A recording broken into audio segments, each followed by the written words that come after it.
conocer a nuestro invitado las hagan a través de los teléfonos 24 10 15 y 24 45 55.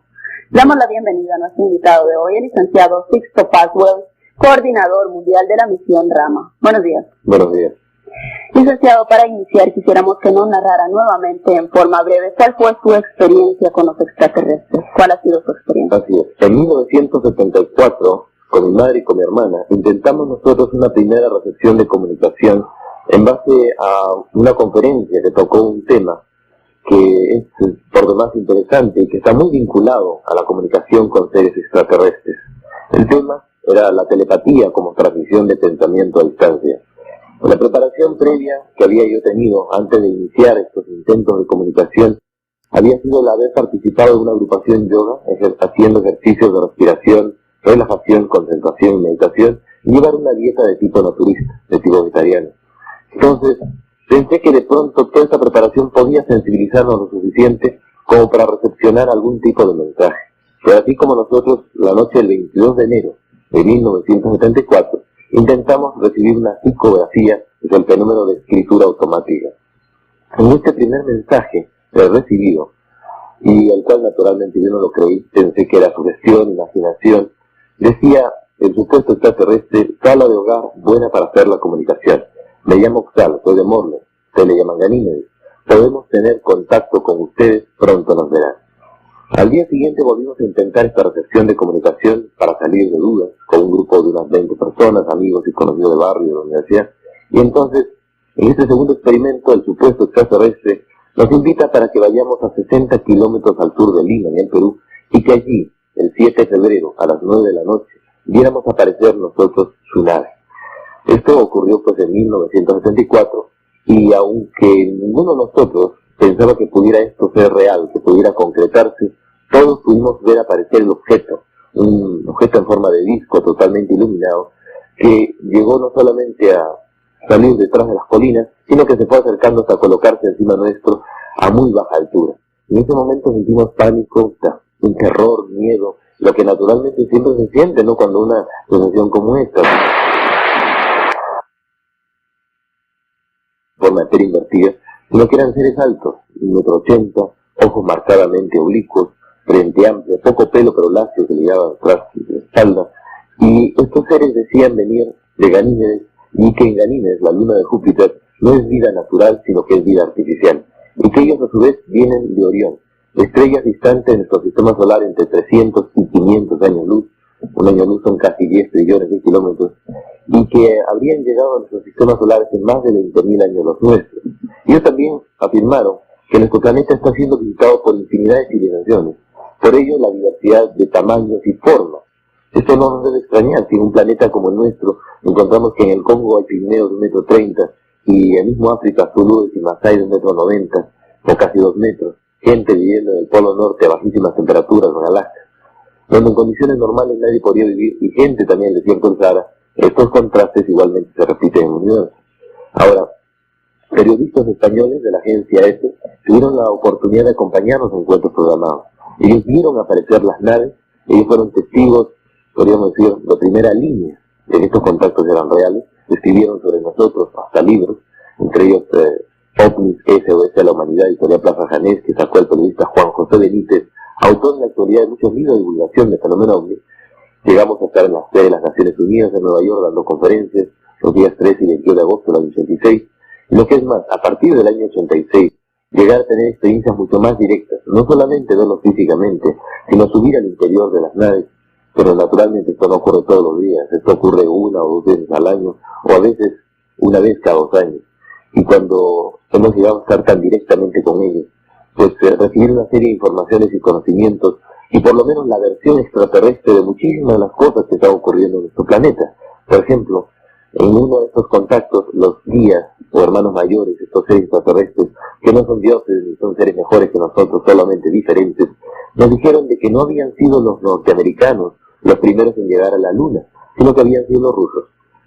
Y eso naturalmente ni por mérito de los rusos ni mérito de los norteamericanos. Sabemos que científicos alemanes que cayeron en poder de los aliados al final de la Segunda Guerra Mundial desarrollaron la carrera espacial para ambos países.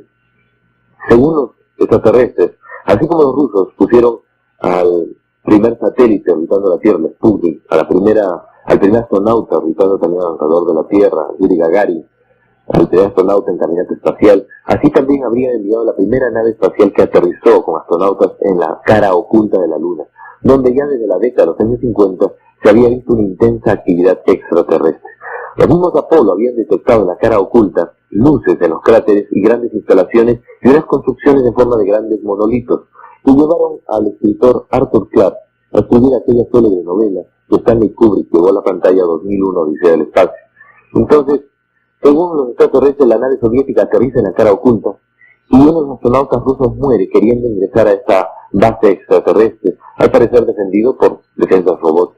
En el siguiente vuelo, la Unión Soviética ya no envía una nave tripulada, sino envía a Nimitz con un tanque robot llamado Lunokhod, al parecer para pelearse con los extraterrestres. No tuvo ningún resultado positivo.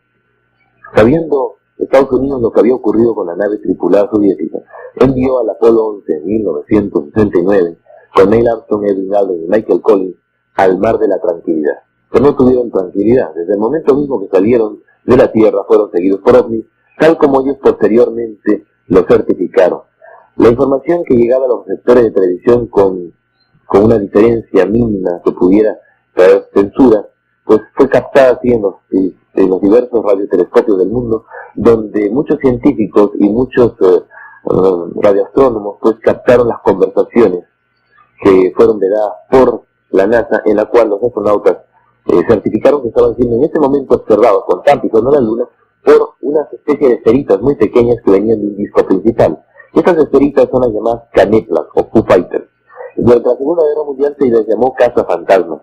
Entonces, estas cámaras de televisión controladas a distancia o monitores se acercaron muy cerca a los astronautas. De regreso a la Tierra, los tres astronautas, por haber estado vinculados a esta observación OVNI, y es más, haber hasta informado en algunas de las reuniones y conferencias públicas que habían sido testigos de estos encuentros, fueron retirados del programa espacial. Es más, Edwin Aldrin, el segundo en pisar la Luna, era la segunda vez que afirmaba haber visto un ovni. La primera vez durante el Géminis 12 en 1966. Esto le valió que fuera internado en un sanatorio para enfermos mentales por problemas de adaptación a la hora del regreso. Parece ser que veía ovni por todos lados. Licenciado, en relación a estos fenómenos de los extraterrestres siempre se toca la cuestión del Triángulo de las Bermudas. ¿Qué relación existe entre los extraterrestres y el Triángulo de las Bermudas? ¿O cuál sería la explicación que dan ellos sobre los fenómenos que allí ocurren? Sí, ciertamente es muy interesante con respecto a esto del Triángulo de las Bermudas.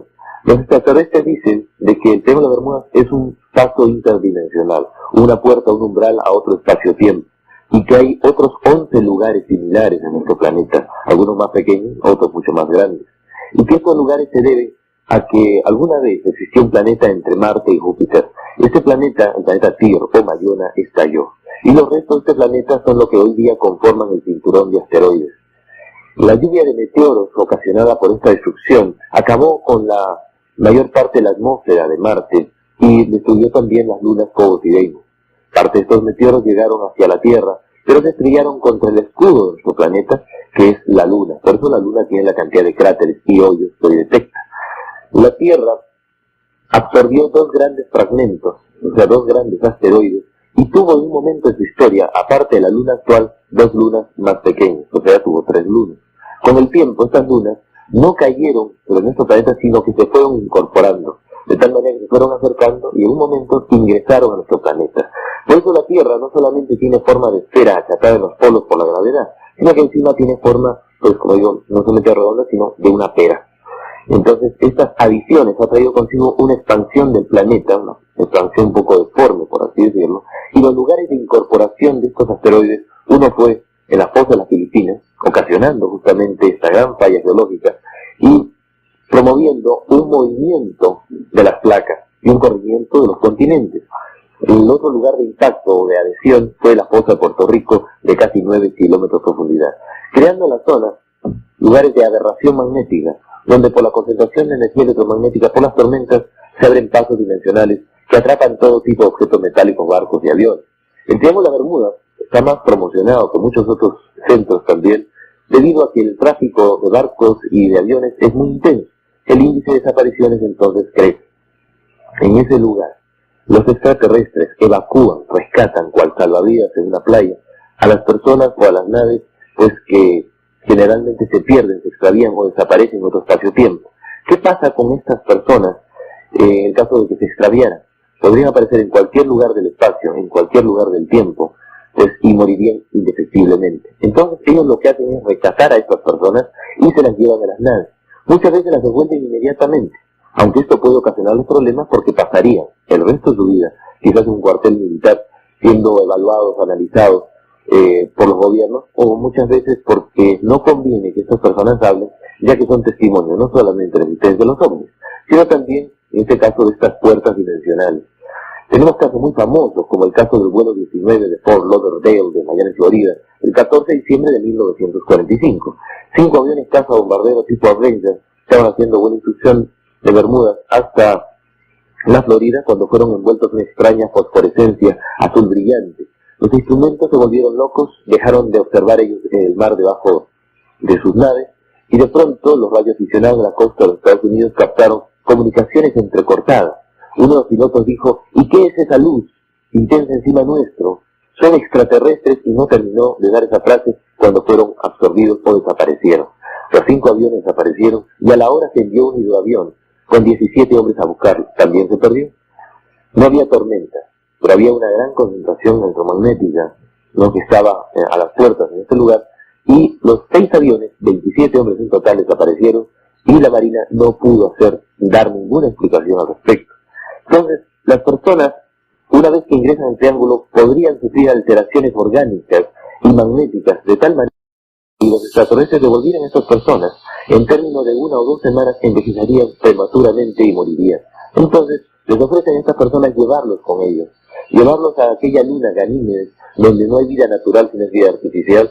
Por eso las sondas norteamericanas, entre ellas Viajero Espacial Voyager, no encontraron vida natural. Y eso hace 15 años dijeron que no había vida natural ahí, sino que ellos habían aprovechado las grandes masas de gas metano de la atmósfera de Ganímedes y habían creado condiciones artificiales solamente sobre sus ciudades.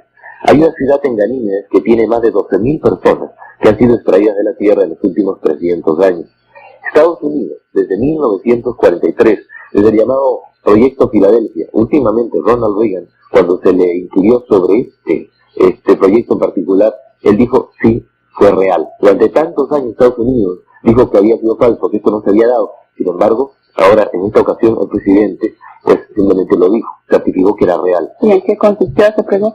Resulta ser de que Estados Unidos en 1943, durante la Segunda Guerra Mundial, comenzó a procurar sistemas de camuflaje perfectos que permitieran que sus embarcaciones no fueran detectadas por los sistemas de radar. Un destroyer salido, o sea, un crucero de la Armada Norteamericana, el U.S. Eldridge, recién salido de astilleros con su tripulación completa, fue el que se prestó para este experimento. Se instalaron 2 potentes generadores, uno en la proa y otro en la popa del barco, y trataron de crear un campo electromagnético para que el barco desapareciera delante no solamente de la observación directa de los otros barcos, sino de los radares. Y al cabo de unos 5 minutos había desaparecido por completo. Cuando se bajó la potencia de los generadores, pues el barco volvió a aparecer. Se celebró el éxito de inmediato, pero demasiado anticipado, porque el barco, con los generadores apagados, viste paciencia de todos, y estuvo apareciendo y desapareciendo intermitentemente hasta que finalmente volvió a aparecer, y ya indefinidamente estuvo aparecido, pero la tripulación seguía apareciendo y desapareciendo, y lo que es más, parte de la tripulación aparecía integrado a las paredes, al piso del barco. Algunos seguían apareciendo y comenzaron a sufrir algunos hasta los síntomas propios de la radiación, sea náuseas, vómitos, pérdida del pelo. Toda la tripulación falleció o murió al poco tiempo. Y Estados Unidos no cesó en su intento de buscar estas puertas dimensionales, estos umbrales en el tiempo y espacio, que fue lo que se descubrió, que se conseguía con ellos, y hasta la actualidad ha estado trabajando con estos experimentos, y hoy por hoy existen máquinas que podrían llegar a permitir al ser humano regresiones al pasado. ¿Y qué conoce usted sobre las investigaciones que han realizado los Estados Unidos sobre estos seres extraterrestres? ¿Realmente tienen ellos pruebas de que existen, tal como lo decíamos en el reportaje? Según algunas personas, ellos tienen restos de extraterrestres. ¿Es esto cierto? Bueno, he tenido la oportunidad de comunicarme permanentemente por teléfono con el coronel de la Fuerza Aérea Norteamericana en retiro, Wendell Stevens. Este oficial tomó fotografías en la base aérea Wright-Patterson, justamente en los célebres hangares donde se encuentran restos de ovnis y restos de extraterrestres congelados. Y por haber publicado estas fotografías en varios libros, pues que sacó a la circulación, fue encarcelado por revelar material no clasificado o clasificado, considerado como top secret o secreto de Estado. Y además su libro desapareció de librería, ya, o sea, inexplicablemente, qué curioso. Ahora, en los últimos documentales que han estado apareciendo en la televisión de Estados Unidos, muchos oficiales han retiro, pues que ya no tienen una responsabilidad directa o que pueden ellos hablar públicamente porque ya no tienen la obligación de tener que callar, han certificado haber asistido a los lugares donde ovnis se han estrellado, porque nuestro planeta está siendo visitado por infinidad de civilizaciones, con los más variados niveles tecnológicos, obviamente siempre superiores al nuestro, porque aquellas civilizaciones que están igual que nosotros o en inferioridad de condiciones, pues todavía no pueden salir de su entorno como nosotros tenemos las limitaciones actuales.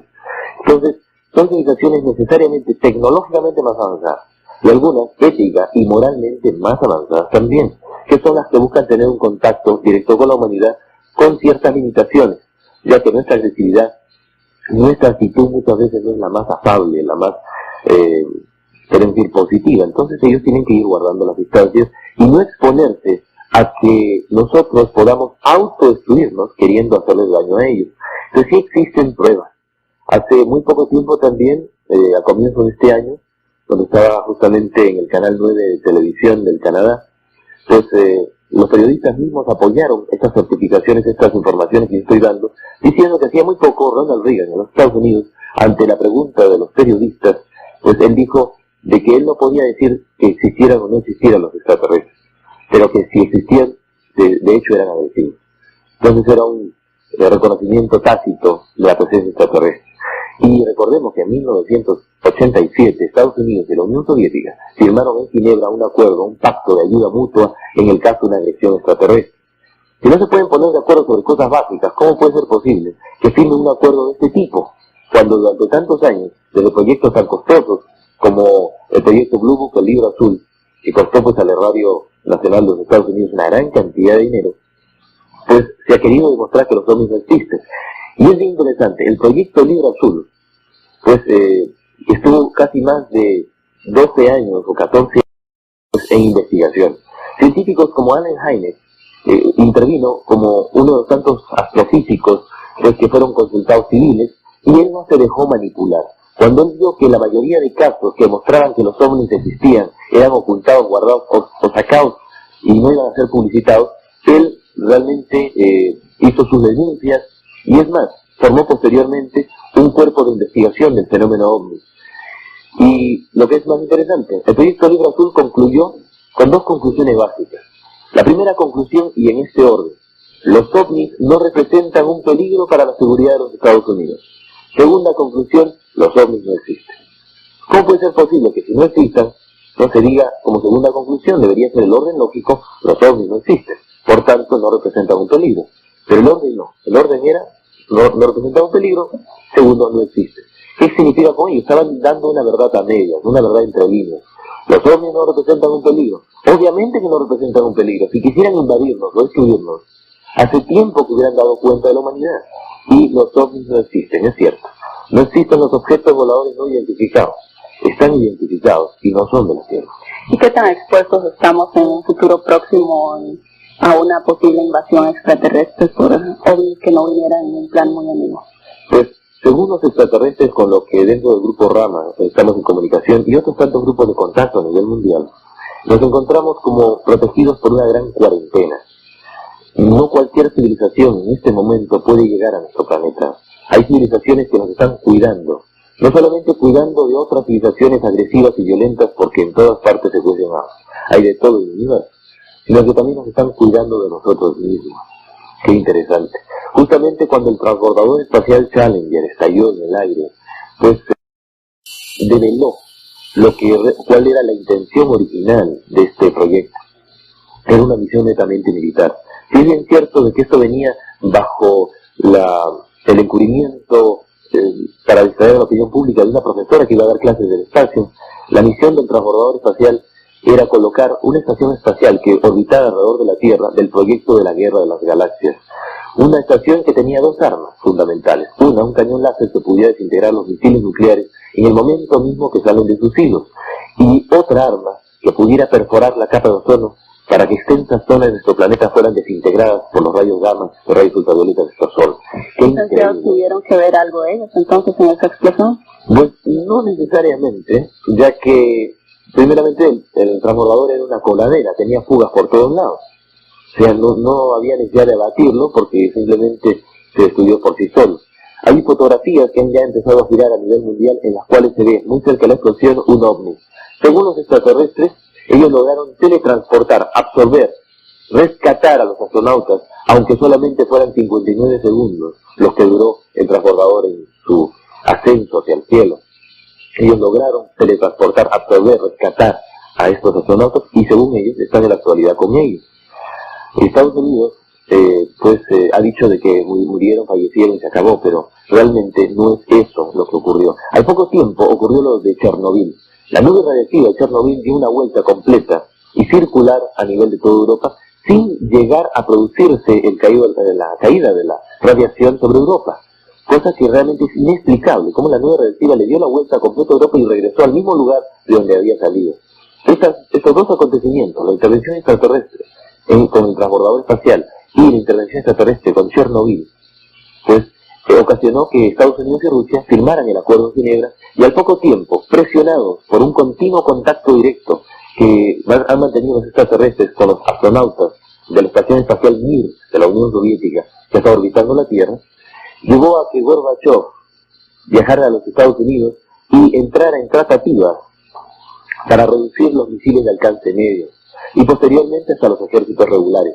Por eso, si alguien merece el Premio Nobel de la Paz, no es ni Mikhail Gorbachev ni Ronald Reagan, sino son los extraterrestres, que sí han hecho ayudas directas a la humanidad. Cuando ustedes recordarán esta música que hizo un grupo de cantantes norteamericanos, ¿no? El We Are the World, nosotros somos el mundo, en base a la gran carestía, hambruna, la sequía que se estaba produciendo entre Etiopía y el Sudán, pues que produjo una gran solidaridad a nivel internacional, pues una expedición japonesa registró de que en la frontera entre Etiopía y el Sudán, aquel año, la noche misma de Navidad, un objeto en forma de disco, un hombre, abrió sus compuertas y dejó caer alimentos para más de 5.000 personas que se encontraban en ese momento padeciendo de una gran hambruna. Pues el alimento flotaba en el aire y eran como unos panecillos blancos. Nos recuerda mucho al maná bíblico que se narra durante el Éxodo. Y hay que claramente definir que el maná de la Biblia tiene un doble origen. Uno es una secreción de unas plantas que se llama la tamaris manífera, que es propia del desierto del Sinaí, y otro es lo que cayó de la nave nodriza, que según el Éxodo de día era como una nube y de noche como una antorcha de fuego. En el mismo Éxodo se describe que debajo del monte Horeb, o sea, debajo de la nube estaba en el Horeb, en lo alto del Sinaí, era como un mar de bronce y vidrio, era metálico y tenía ventanas. La presencia extraterrestre a lo largo de toda la historia humana siempre ha sido solidaria, siempre ha sido verdaderamente de ayuda y no parcializada a favor de unos en contra de otros. Eso es falso, eso es lo que llamaríamos la interpretación que muchas veces el hombre hace, pero ellos siempre se han interesado por la humanidad. Luego de la entrevista que tuviéramos el lunes, causó mucha inquietud en varios de nuestros amigos televidentes la explicación que diera usted sobre el fenómeno de la Virgen de Fátima. En este momento vuelve usted a explicar lo que ocurrió en el caso del maná en el desierto. ¿Tendrían todos estos fenómenos calificados de sobrenaturales y atribuidos directamente a Dios una explicación sobrenatural? ¿O cuál sería el papel entonces, de acuerdo a la visión que tienen ustedes, que juega Dios en la historia? Pues obviamente el papel que juega Dios en la historia es que dentro del orden cósmico, las leyes del universo, pues simplemente tanto vinculan a una persona como a una estrella. O sea, las leyes son las mismas para un personaje pequeño como para un personaje, o podríamos decir, un ser gigantesco, como no son las estrellas gigantes de nuestro universo. Y dicho sea de paso, miren, una estrella nace, crece y muere, un ser humano también nace, crece y muere. La diferencia de tiempo puede ser abismal, pero ciertamente estamos atados a las mismas leyes. Las estrellas cuando mueren, devuelven su materia estelar al universo, que comienza nuevamente por la gravedad, esa fuerza invisible que domina el universo, a enrollarse y como caldera vuelve a crear nuevas estrellas. O sea, la evolución continua del universo nos muestra de que realmente estas leyes inmutables proceden de una fuerza, de una voluntad que no puede ser otra cosa que la voluntad divina. Como decía Albert Einstein, si Dios no existiera, habría que inventarlo, porque es lógico.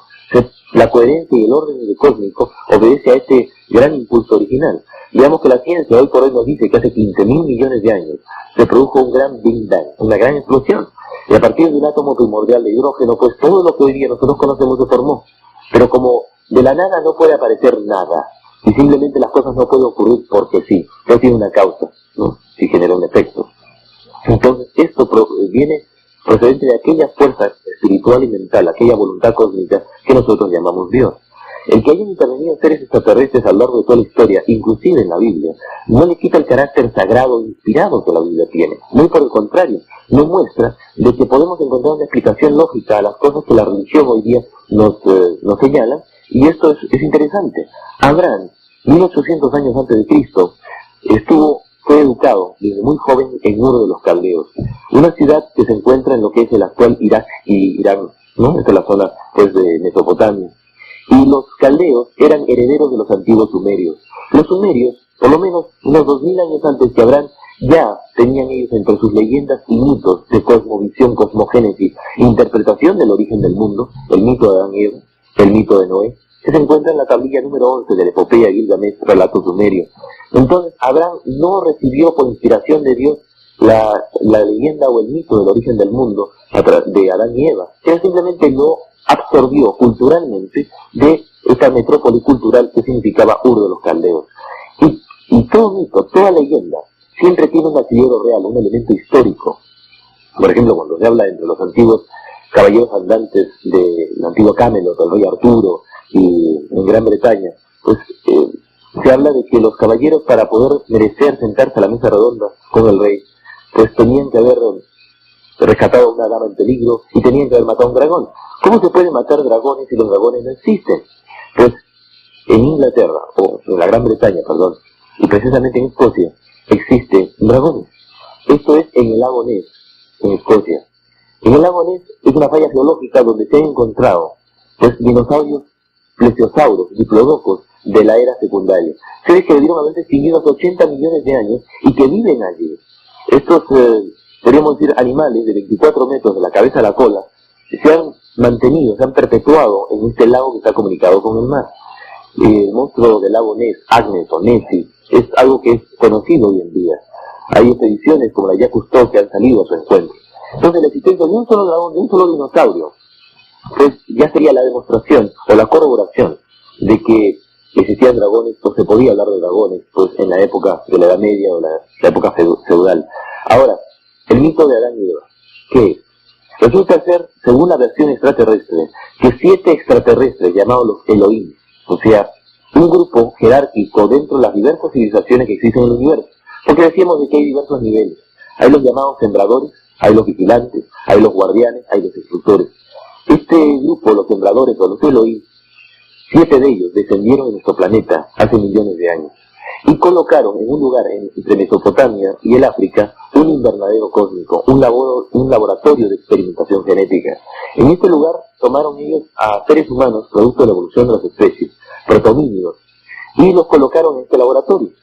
Y inicialmente trabajaron genéticamente como ellos, surgiendo una variedad de andróginos, similar a la que eran ellos. Este grupo, esta civilización extraterrestre, tenía ambos sexos, eran andróginos.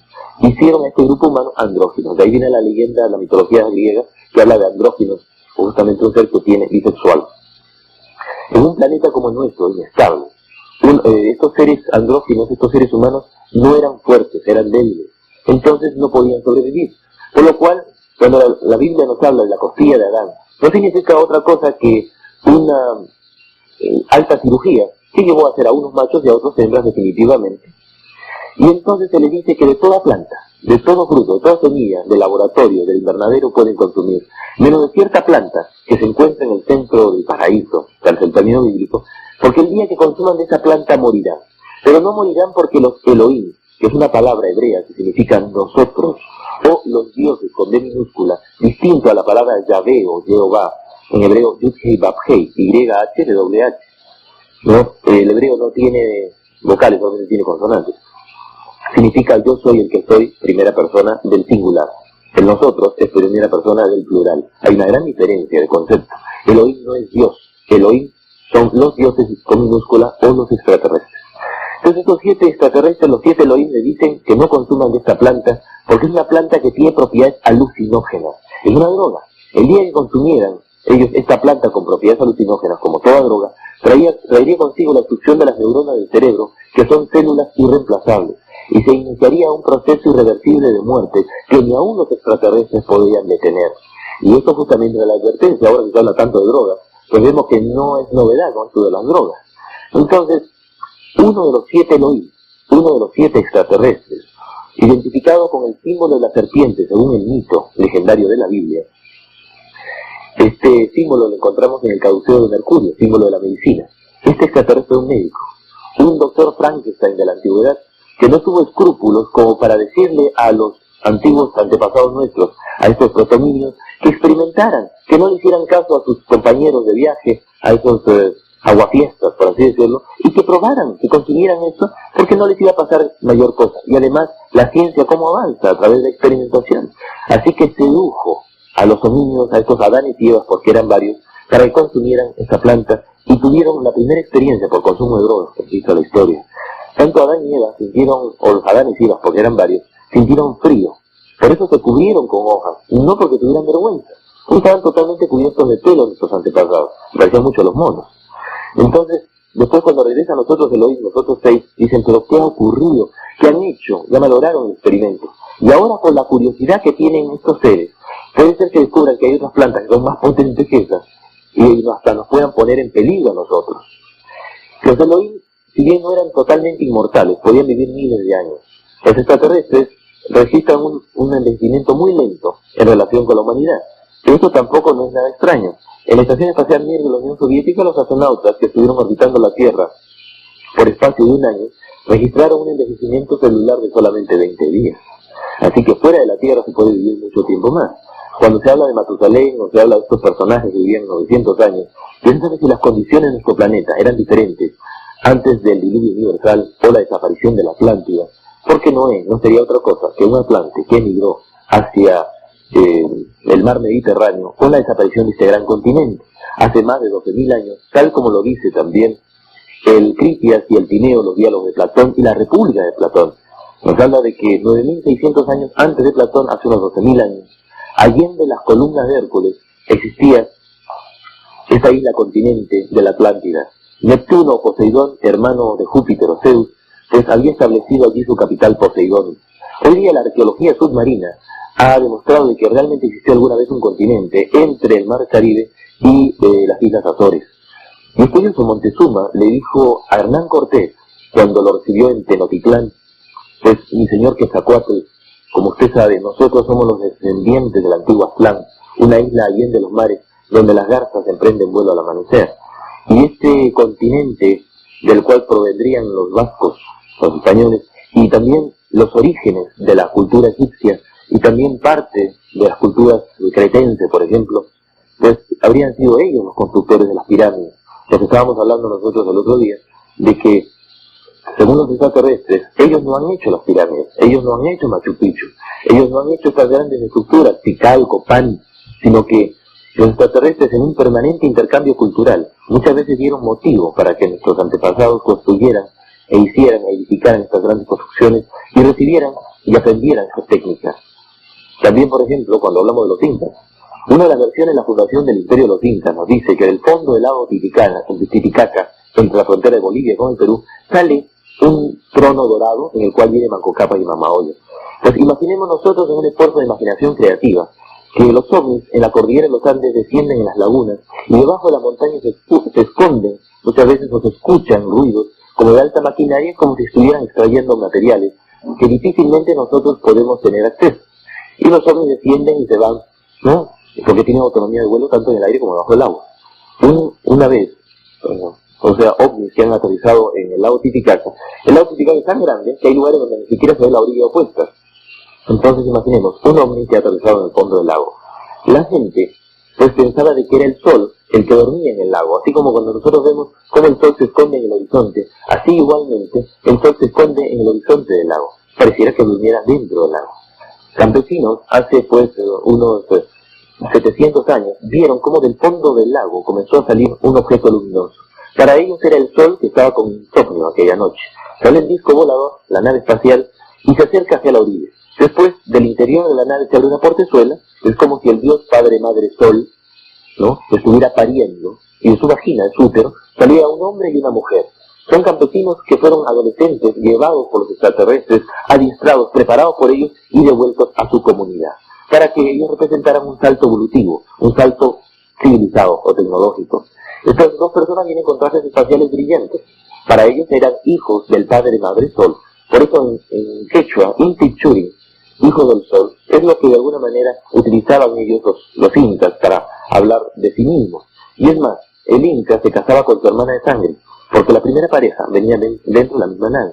Las técnicas de momificación similares a las de los egipcios en los sarcófagos, pues los incas en estas canastas de momificación no es otra cosa que buscar remedar las técnicas de hibernación para los largos viajes a través del cosmos que ellos vieron que había en el interior de las naves.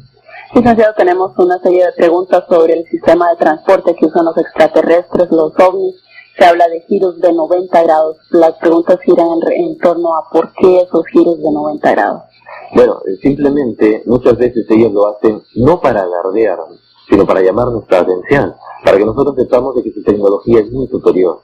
Y siendo tan superior, no tienen intenciones agresivas. Si tuvieran estas intenciones hace tiempo que hubieran acabado con nosotros. Entonces, en vano, nosotros estamos desarrollando una tecnología basada en las armas, basada en la agresividad y en la violencia, cuando realmente podríamos dedicar todo ese esfuerzo económico y científico pues a tratar de liberar a la humanidad del hambre, de las enfermedades que existen. La tecnología de ellos se basa muchas veces en el electromagnetismo. Ellos regulan el rechazo con nuestro planeta como si fueran repulsión por imanes. Aparte, ellos crean alrededor de las naves un campo electromagnético, sobre todo que los discos voladores son generalmente naves de corto alcance. Las naves interplanetarias son las llamadas naves nodrizas, que llegan a medir hasta 3 kilómetros de largo y algunas mucho más.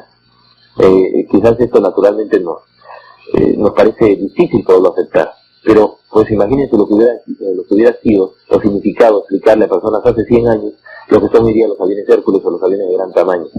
Entonces, la tecnología de los ovnis les permite a ellos moverse a través del cosmos a velocidades increíbles. ¿Por qué? Porque según ellos, nuestra galaxia, la Vía Láctea y todo el universo está atravesado por líneas de fuerza. Entonces, estas líneas de fuerza atraviesan todo el universo, nuestra galaxia también, y pasan por nuestro sistema solar. Nuestro sistema solar está atravesado por una de estas líneas en particular, que es algo así como una autopista en el cosmos, y nuestro planeta es lo que llamaríamos como una estación de servicio al lado de la carretera, donde quienes pasan por aquí pueden descender, ya sea tomarse una Coca-Cola o simplemente echarle aire a las llantas o tomar un poco de gasolina. Pues así, igualmente muchas civilizaciones vienen a nuestro planeta, algunas a llevarse muestras minerales, otros materia prima, algunas pocas sí, lamentablemente, se llevan animales o personas de recuerdo como souvenirs, ¿no? Y algunas sí a tener contacto inteligente con nosotros, un contacto positivo. Entonces, la tecnología de ellos les permite no necesitar estaciones de servicio, no necesitar lo que llamaríamos combustible como el nuestro. Muchas de sus naves lo que hacen es concentrar la energía del cosmos. Todas las estrellas están irradiando energía. Entonces lo que ellos hacen es absorber esa energía creando un campo como si fuera un planeta. Y absorben la energía y la concentran en su interior.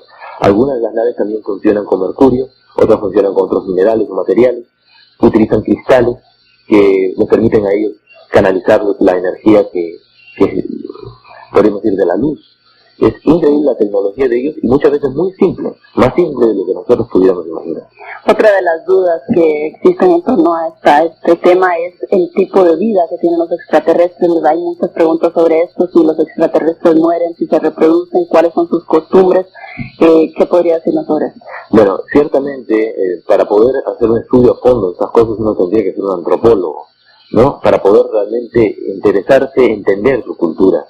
Y si aquí realmente en nuestro planeta pues encontramos tantas diferencias culturales como son tan bárbaras de llegar, por ejemplo, en Alaska, donde los esquimales, y el esquimal sentirse honrado de compartir la señora pues con la persona que lo visita a uno, ¿no? Y permitirle que dentro del iglú duerma toda la noche con la señora, porque imagínense con el frío que hace, el calorcito que le da a la señora. Entonces, ese tipo de cosas que para nosotros podrían ser tremendas, bárbaras, ¿no? Pues, o que los jíbaros que se alimentan de carne humana, o tantas otras cosas, pues culturas totalmente diferentes nos vamos a encontrar en el cosmos. No precisamente que se coman carne humana o que compartan la señora, pero sí que por lo menos que estas civilizaciones, por lo menos con las que nosotros hemos tenido contacto, son muy semejantes a nosotros en el sentido de que tienen un gobierno teocrático. O sea, las mismas personas que los dirigen civilmente son sus autoridades espirituales o religiosas, que no son necesariamente personas, una casta sacerdotal, sino las personas que son elegidas por ellos. Elegidas, pero no por una elección democrática, sino como ellos tienen desarrollada la clarividencia, ellos pueden ver el campo electromagnético que toda persona tiene. Nosotros a través de la respiración nos cargamos de electrones, nos cargamos eléctricamente, no solamente oxigenamos nuestra sangre, y esta carga eléctrica se aloja en el sistema nervioso, que es el sistema eléctrico del ser humano. Esta energía alojada en el sistema nervioso emite luz, y esta luz al atravesar nuestro cuerpo se descompone, como la luz atravesando un prisma, en una banda de colores. Esas bandas de colores difícilmente pueden ser vistas con el ojo físico, aunque uno concentrado en una persona puede ver un brillo alrededor del cuerpo. Ese es el halo, la cantidad de energía que una persona tiene. En la mañana, cuando una persona ha descansado y se ha despertado, el halo es mucho más grueso, y en la noche tiende a ser mucho menor. Pero por encima de ese halo, uno ve una serie de manchas y de colores que envuelven a la persona como si fuera un capullo. Es muy sutil, solamente se puede percibir a través, en este caso, del desarrollo de la glándula pineal o el llamado tercer ojo. Los científicos de la Unión Soviética, a través de la cámara Kirlian, han demostrado que este campo existe, que estos colores son reales. Existe el aura total, el aura mental que se ve solamente por encima de la cabeza, y el aura de salud, una serie de manchas que se pueden ver y que muestran las enfermedades que una persona ha tenido, tiene o tendrá. Es interesante todo esto. En base a estos colores que muestran el nivel de evolución de una persona, es que los extraterrestres encuentran a las personas que los dirigen, las personas que los orientan, las personas que los gobiernan. Indistintamente pueden ser hombres o mujeres. Estas civilizaciones, por lo menos la de los Oriones, tienen la división sexual, o sea, hay hombres y mujeres. Entonces pueden ser hombres o mujeres las personas que los gobiernan, porque indistintamente no es el sexo, sino la calidad moral y el nivel de desarrollo que tienen estos seres. La familia está basada en la pareja, es una relación monogámica, pero los hijos son propios de toda la comunidad. O sea, no es que mi hijo es el mío, y si yo encuentro a un niño en la calle no me interesa porque no es mi hijo. Sí puede ser que me dé pena, pero si lo veo sin zapatos y muerto de hambre, pues no es mi hijo, ¿no? ¿Qué vamos a hacer? Allá no, los niños son de todos nos cuidan. Ellos, realmente la educación que le dan a los niños está basada fundamentalmente en hacerles recordar la preparación que ellos han recibido anteriormente, porque ellos creen en la reencarnación, no en la transmigración de las almas, como lo plantean ciertas sectas orientales que dicen que si una persona pues le gusta mucho comer carne se va a reencarnar en un chancho o un cerdo, o al que le gusta mucho el sexo se va a reencarnar en un perro. Según ellos, la vida es como una evolución continua, como una escuela. Nadie por desaprobar el 5º grado de la primaria lo van a devolver al jardín de la infancia, sino uno tiene que repetir tantas veces el grado como necesita para pasar al plano inmediatamente superior. Y la evolución continua nos permite a nosotros ir teniendo nuevas y mejores oportunidades. Porque si no fuese así, que si no existiera la reencarnación como una alternativa al progreso continuo, ¿cómo podríamos explicarnos en un mundo como este que haya personas que nacen pobres y otros nacen ricos? Unos nacen enfermos y otros nacen sanos. Si esto fuera producto de la casualidad, nos traería de que Dios sería indiferente al dolor humano y no tendríamos por qué ni siquiera llamarle Padre. Pero Dios no es indiferente frente al dolor humano, y existe lo que se llama la ley de causa y efecto, por lo cual los seres vamos pasando por diversas experiencias de sufrimientos para ir logrando niveles de conciencia cada vez superiores. Y la Tierra, según ellos, es un planeta plano de tercera dimensión, y hay otros planetas de otras dimensiones de conciencia superiores, en los cuales algún día encarnaremos. Ellos hablan de que la explosión demográfica hoy día en nuestro planeta se debe a que muchos espíritus con potencial de evolución de otros planetas están reencarnando, están tomando cuerpo en nuestro planeta para aprovechar la coyuntura, esta situación tan especial que se ofrece aquí. La Tierra se va a transformar. La Tierra es como una escuela pública que va a dar un examen de grado, un examen a fin de año. Y la Tierra o la escuela va a ser demolida o va a ser arreglada para que en ella funcione una normal, una academia, una escuela superior. Y aquí todos los alumnos aplazados de colegios públicos, de escuelas privadas, de escuelas religiosas, están siendo enviadas todos para que tengan la misma oportunidad de trascender.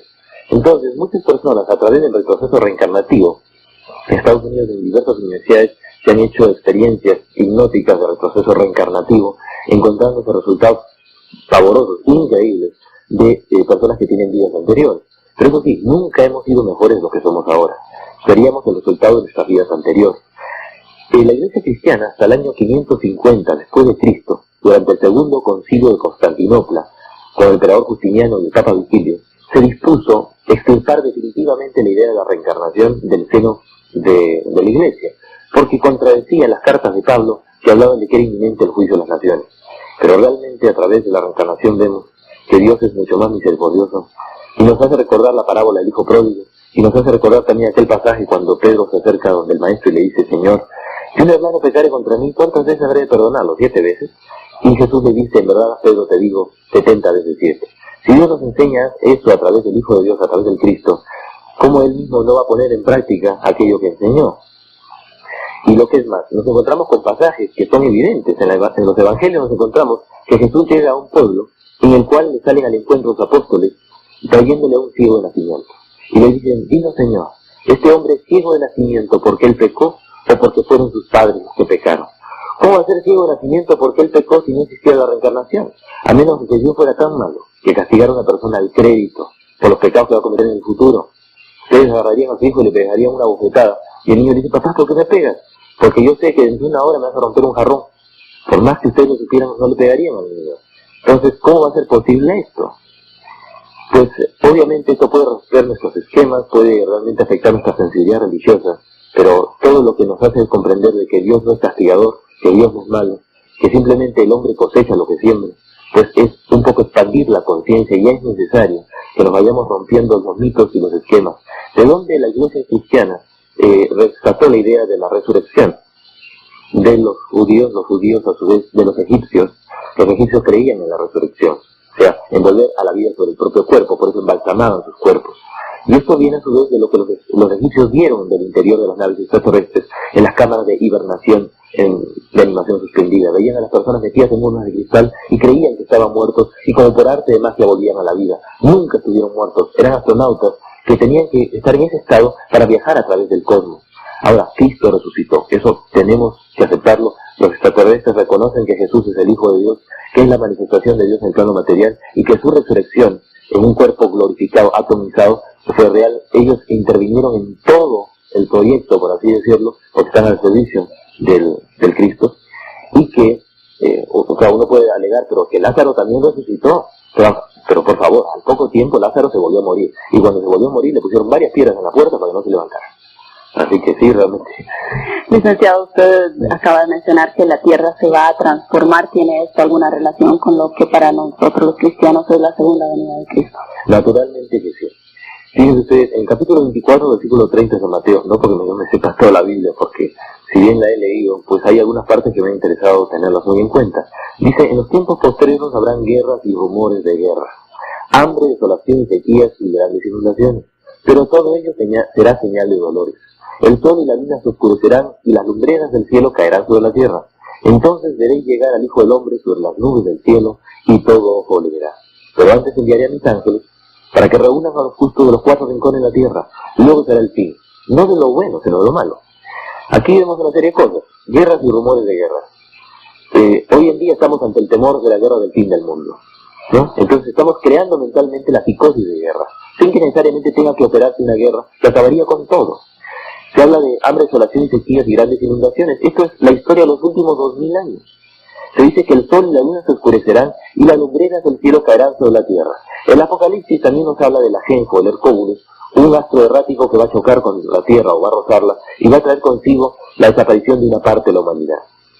No sería nada nuevo, ya que la historia de nuestro planeta ha registrado grandes meteoros, asteroides o cometas que se han estrellado, que han impactado con nuestro planeta. Los mismos científicos han determinado que lo que hizo desaparecer a los grandes dinosaurios y ingresar al terciario, o sea, ingresar de la era secundaria o mesozoica a la era terciaria, fue la caída de un gran asteroide que determinó la destrucción de la megaflora y con ello también la megafauna.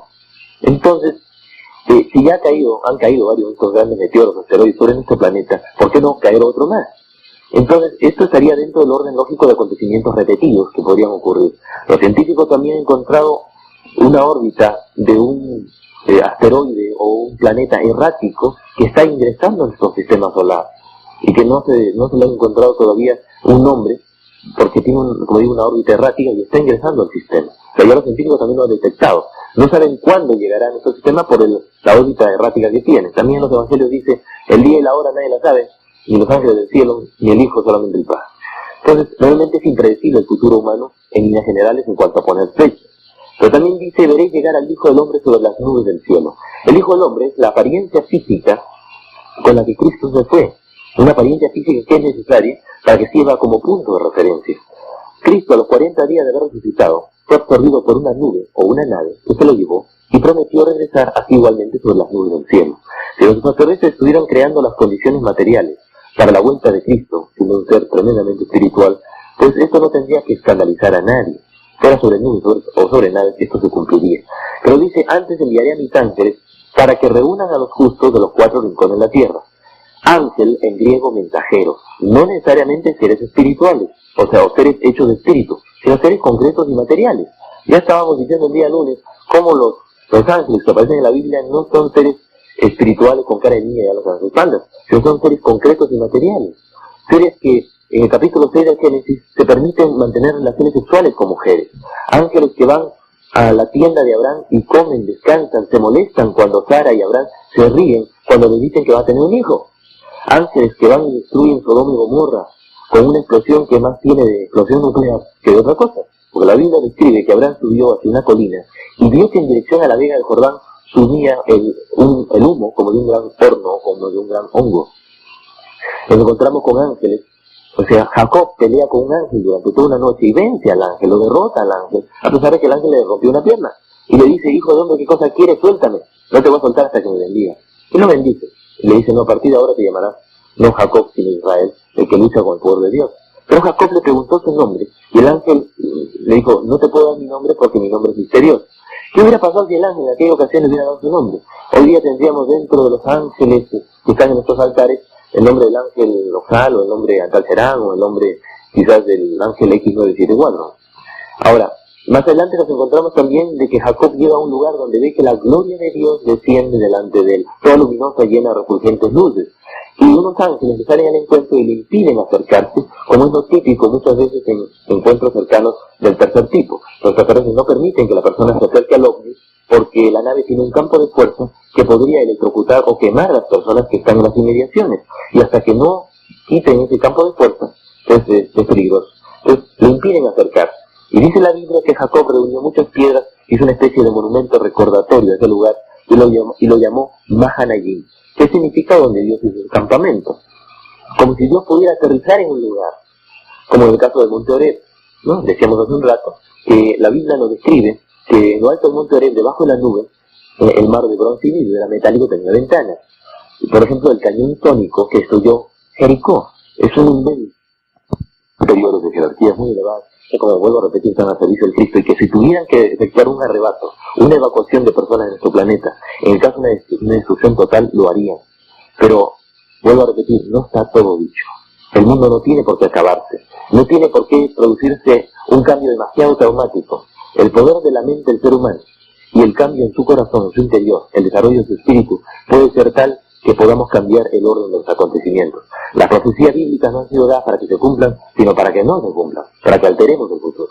Nuevamente sobre la venida de Cristo, está entonces Cristo en otro planeta y ¿sabe usted si ya ha iniciado el viaje de retorno? Bueno, según los extraterrestres sí, o sea, está camino a nuestro planeta. No saben cuándo va a llegar. Pues mejor que no lo sepamos, porque por coacción o por temor el cambio no es sincero en las personas. Nos preguntaba uno de nuestros amigos televidentes si podría usted dar la dirección de Misión Rama en Perú. Bueno, naturalmente, para quienes quieran escribirnos al Perú, lo pueden hacer a la casilla postal 1561 o 1561 Lima 100, Asociación Misión Rama. Y esto, naturalmente, les invitamos a todos ustedes, a las personas por lo menos que nos están viendo en Sonsonate y en alrededores, para que vayan a la conferencia que vamos a tener nosotros el día de hoy a las 5:30 en el local de la UMA, o sea, Universidad Modular Abierta. La conferencia, así como la universidad, también es abierta y es gratuita, e invitamos a todos quienes desean acompañarnos. También, para todas las personas que fueron a la conferencia el día de ayer, les agradecemos porque el local estuvo abarrotado, y agradecemos también el interés de las personas que soportaron estoicamente las 3 horas de conferencia, pues decirles de que el día 6 de diciembre vamos a reunir a las personas interesadas para formar los grupos ramas, grupos de trabajo. Esto lo vamos a hacer nosotros en un local y vamos a oportunamente informar realmente sobre este local en la medida que lo tengamos confirmado, en la medida que esto también se produzca. Y bueno, me dicen que justamente el local es el local de CAES, CAES. Ya en este local, el día 6 de diciembre, lo vamos a hacer a las horas, sí, también más o menos 5 de la tarde. Sí, invitándolos a todos. ¿Si tendría algo más que agregar en relación al tema? Sí, miren, el contacto extraterrestre del Grupo Rama no es una religión. No podemos creer en los extraterrestres como creemos en Dios. Lo que sí tenemos que pensar es que Dios es infinitamente misericordioso, omnipotente, Dios es creador, y así como nuestra galaxia tiene 400.000 millones de estrellas de sistemas solares, y hay más de 100.000 millones de galaxias como la nuestra, y la galaxia más cercana a nosotros es la nebulosa Andrómeda M31, que está a 2 millones de años luz de distancia. Un año luz son 9.614 billones de kilómetros, o sea, todas son cifras gordas, grandísimas. Pues Dios es amor, Dios es bueno, y si nos ha creado aquí, y si nos ha puesto en ese planeta es para ganar experiencia, como hijos, realmente ir ayudando a evolucionar, a tomar conciencia, la propia galaxia de sí misma y el universo entero ir creciendo, expandiendo su conciencia, y algún día nosotros podremos llegar a otros planetas y acelerar los procesos de evolución, y en el nombre de Dios podemos intervenir en la creación, intervenir en el proceso de la evolución, y aunque salgan seres primitivos con un cierto nivel de inteligencia, que nos llamen a nosotros dioses o enviados dioses, aunque nosotros les queramos decir que no somos dioses, ellos nos recordarán en sus leyendas y mitos cuando tengamos que volver y dejarlos a ellos ya caminando por sí mismos, de que los dioses o los enviados dioses, los ángeles o los hermanos mayores vinieron alguna vez y prometieron regresar algún día. Licenciado Paz, agradecemos haber accedido a estar nuevamente con nosotros, y para todos aquellos amigos televidentes que han estado pendientes de esta entrevista también agradecemos todas esas preguntas que nos han hecho llegar, y junto con el licenciado Paz les deseamos a todos que tengan un feliz día y los invitamos para que nos acompañen nuevamente el día de mañana. Hasta mañana.